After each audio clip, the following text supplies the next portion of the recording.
নমস্কার বন্ধুরা, আমি প্রিয়াঙ্কা গুঞ্জাস মম চ্যানেলের আরেকটি নতুন পর্বে সবাইকে স্বাগত জানাই। আশা করি সবাই ভালো আছেন, সুস্থ আছেন। আমরাও ভালো আছি। তো বন্ধুরা, আজকে আমি লইটা শুটকি ভুনা করে দেখাবো আপনাদের। অবশ্য শুটকি মাছ কিন্তু আমার সেরকম পছন্দ না, আর আমার মামুনিরও কিন্তু পছন্দ না। তবে আমার মামুনির বাবার খুব খুব পছন্দ। ওর শুটকি মাছ হলে আর কিছুই লাগে না। তবে আমি খাই না, মামুনি খায় না। আর আমরা গন্ধটাও সেরকম নিতে পারি না, যার কারণে বাসায় নিয়ে আসাই হয় না। কক্সবাজার গেছিলাম, তো সেখান থেকে সবাই, আমরা যারা গিয়েছি এখান থেকে সবাই কিন্তু অনেক অনেক করে শুটকি মাছ কিনে নিয়ে এসেছে। তো কক্সবাজার গিয়েছি, একটু না কিনলে কেমন একটা দেখায় না, তাই এর জন্য মামুনির বাবা হাফ কেজি লইটা শুটকি নিয়েছে। বললো যে আমাকে একটু রান্না করে দিও, সেই হিসেবে আর কি রান্না করছি। তবে খেতে অনেক মজার হয়েছিল, মামনির বাবাই বলেছে। আমিও খেয়েছিলাম, তবে আমার তো শুটকি মাছের ঘ্রাণটা ভালো লাগে না, যার কারণে অতটাও ভালো লাগেনি। তবে মানে শুটকি মাছের তরকারি যেরকমটা লাগে সেই হিসাবে কিন্তু খুব খুব ভালো হয়েছিল। আর আমার মামনির বাবা কিন্তু মানে দ্বিতীয়বার ভাত সেরকম নেয় না, তবে শুটকি মাছ রান্না করলে কিন্তু দ্বিতীয়বার ভাত নেয়। অনেক আগে একবার রান্না করেছিলাম, আর এই একবার রান্না করছি। তো ভয়েস ওভারটা আমি পরে দিচ্ছি, যার কারণে বলতে পারছি। মামুনির বাবা পরের বার ভাত নিয়েছিল আর বারবার বলছিল যে খুব ভালো হয়েছে, খুব মজা হয়েছে। তো আমি প্রথমে লইটা শুটকি মাছগুলো ছোট ছোট পিস করে কেটে নিয়েছি, মাথা লেজ ফেলে দিয়ে। আপনারা তো দেখেছেন। তারপর আমি চুলাটা অন করে একটা ফ্রাই প্যান বসিয়ে একটু গরম করে কেটে রাখা শুটকি মাছগুলো আমি দিয়ে দিয়েছিলাম। তারপরে একটু নাড়াচাড়া করে নিয়েছি, যার কারণে শুটকি মাছের গায়ে যে ধুলা তারপরে বালু মতো থাকে সেগুলো কিন্তু ঝরে পড়বে। তারপরে আমি একটু জল দিয়েছি, মাছটা ডুবে থাকার মতো আর কি, জলটা মাছের উপরে উঠবে এরকমভাবে আমি জলটা দিয়েছি। তার কারণে কিন্তু আলাদা গরম জল করে অনেকে কিন্তু মাছগুলো ভিজিয়ে রাখে, সেরকমটা করা লাগেনি। কারণ ফ্রাই প্যানে আমি মাছগুলো ভাজার মতো করে নিয়েছিলাম, তো আর কি টেলে নিয়েছিলাম।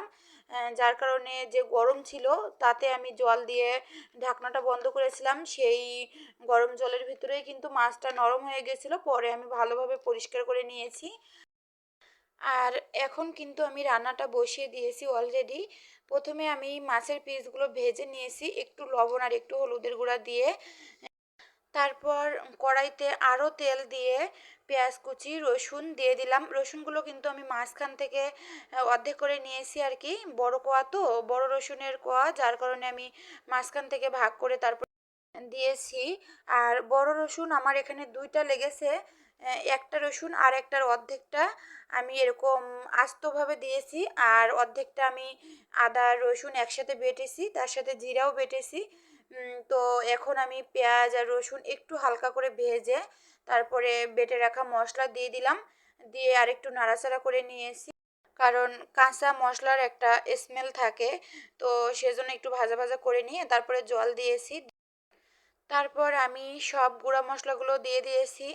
এখানে দিয়েছি মরিচের গুঁড়া, হলুদের গুঁড়া, ধনিয়া গুঁড়া, আর জিরাটা আমি রসুনের সাথেই বেটেছি, যার কারণে জিরার আর গুঁড়াটা দেইনি। তো তারপরে আরও একটু জল দিয়েছি। এখন মশলাটা আমার ভালোভাবে কষানো হয়ে গেছে, দেখতেই পাচ্ছেন মশলার উপর দিয়ে তেল ছেড়ে দিয়েছে।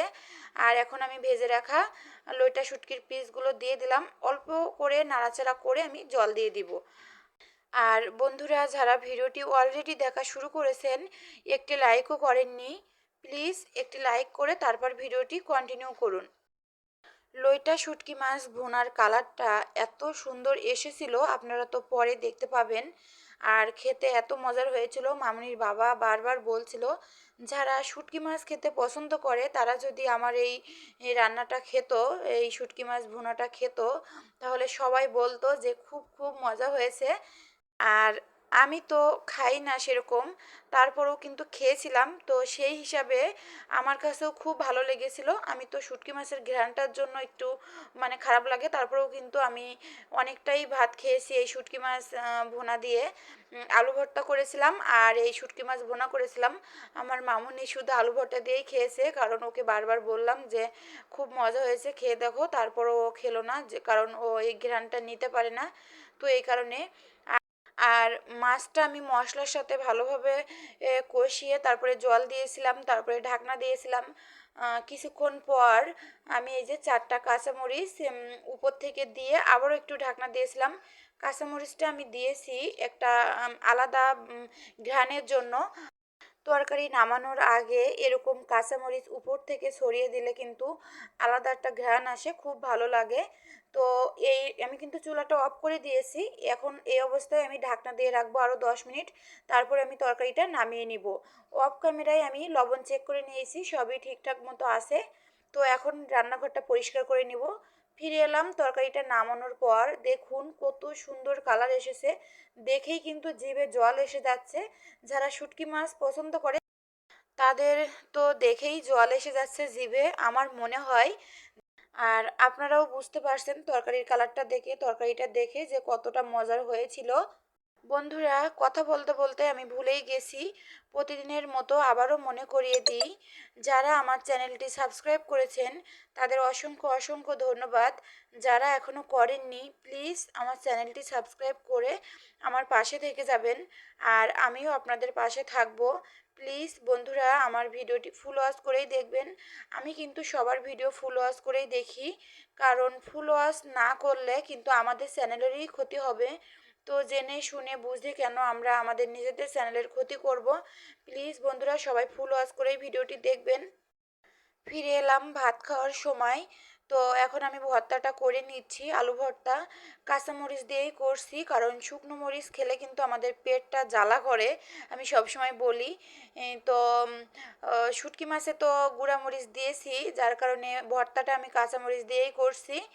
এখন লবণ, কাঁচামরিচ, পেঁয়াজ একসাথে ভালোভাবে মাখিয়ে নিয়ে তারপরে আমি সরিষার তেল দিয়ে দিচ্ছি। মামুনির বাবা দিচ্ছে, সরি আমি কিন্তু দেইনি, সরিষার তেলটা মামুনির বাবাই দিয়ে দিয়েছে। তারপরে এখন ভর্তাটা করে নিব। আর কথা বলতে বলতে আমি একদম ভিডিওর শেষ প্রান্তে চলে এসেছি। সবাই ভালো থাকবেন, সুস্থ থাকবেন। দেখা হবে আগামী পর্বে। আমার আজকের ভিডিওটা কেমন লাগলো কমেন্ট করে জানাবেন।